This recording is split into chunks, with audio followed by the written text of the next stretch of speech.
Welcome to Vital Life Stories, where we explore profound journeys of transformation, resilience, and the quiet wisdom that changes our lives forever. Meet David, a young boy sitting in the back of a noisy classroom, feeling overwhelmed by the heavy weight of his own failures. Laughter echoed around him as classmates pointed at his low grades, making him feel small, isolated, and completely devoid of any confidence. He walked through the long hallways like a ghost, convinced that he was not smart enough to keep up with everyone else. Desperate for a change, David decided to seek help from Mr. Bennett, a wise philosophy teacher known for his patience and deep understanding. The room was filled with books and the scent of old paper. Mr. Bennett welcomed him with a gentle smile that instantly calmed David. David poured out his heart, explaining how he could not focus, how he failed exams, and how the bullying made him want to quit. The old teacher listened without interrupting, understanding that the boy's problem was not a lack of intelligence, but a cluttered and anxious mind. Mr. Bennett placed a jar of muddy water on the table. The dirt swirled chaotically, making it impossible to see through the glass. He told David that this jar represented his mind right now, clouded by fear, stress, and the negative opinions of his peers. They sat in silence for a few minutes. As the water remained still, the mud slowly settled to the bottom, leaving the water clear.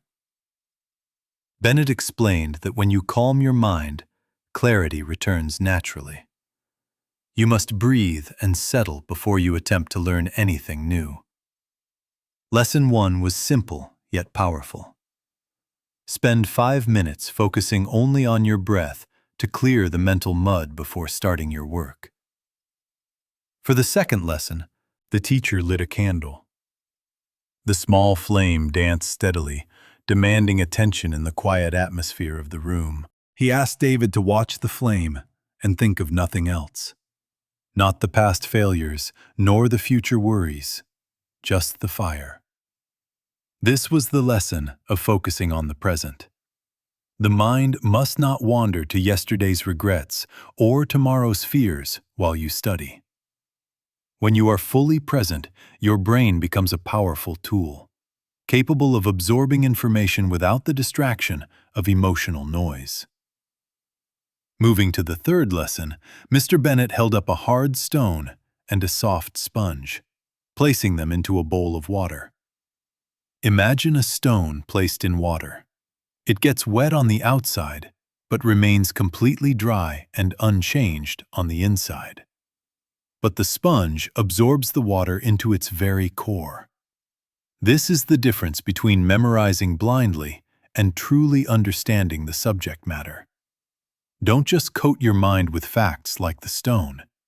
Be the sponge. Absorb the logic and meaning until it becomes part of you. For the fourth lesson, the teacher pointed to a massive log of wood and asked if David could carve it all at once. David shook his head, knowing it was impossible. The task was too big, too heavy, and too daunting for one single effort. Bennett smiled and handed him a small splinter. He explained that any massive task becomes manageable when you break it into tiny pieces. Break your learning into smaller parts. Do not try to conquer the whole mountain in one day, just climb one small step. This approach prevents the brain from overloading.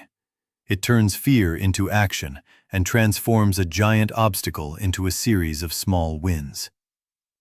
Finally, for the fifth lesson, they stood by the window looking at the garden. The plants were vibrant, green, and full of life. He asked David if pouring a bucket of water once a month would keep them alive. David knew the answer was definitely no. Consistency is the key. 20 minutes of study every single day is far more powerful than cramming for 10 hours once a month. Practice regularly. Like the plant needs daily water to grow, your mind needs daily reinforcement to retain knowledge and build true skill. David went home and changed everything. He started every study session by calming his mind, letting the mud settle before opening a book. He pushed away distractions and focused on the present moment. He stopped memorizing blindly and started asking why until he truly understood. He took the scary, large assignments and broke them into tiny pieces. He worked on them little by little, day after day. He practiced regularly, never skipping a day. Slowly but surely, his confidence grew, and the fear that once paralyzed him began to fade. The grades started to improve. The laughter of classmates stopped, replaced by respect. But more importantly, David learned to respect his own potential. 5 years later, the boy who once hid in the back of the class was now a successful young man leading others. He didn't succeed because he was a genius. He succeeded because he mastered his mind, stayed consistent, and approached life with clarity. He often looked back at the lessons from Mr. Bennett: the muddy water, the candle, the sponge, the wood, and the plants. These simple tools were not just for studying. They were the blueprint for a happy, balanced, and highly effective life for anyone. David's story reminds us that we all have the capacity to change. We just need the right tools and the patience to practice. If you are feeling stuck or overwhelmed today, remember the muddy water. Stop, breathe, and let your mind settle before you move forward. Your potential is waiting for you. It is not about being the smartest in the room.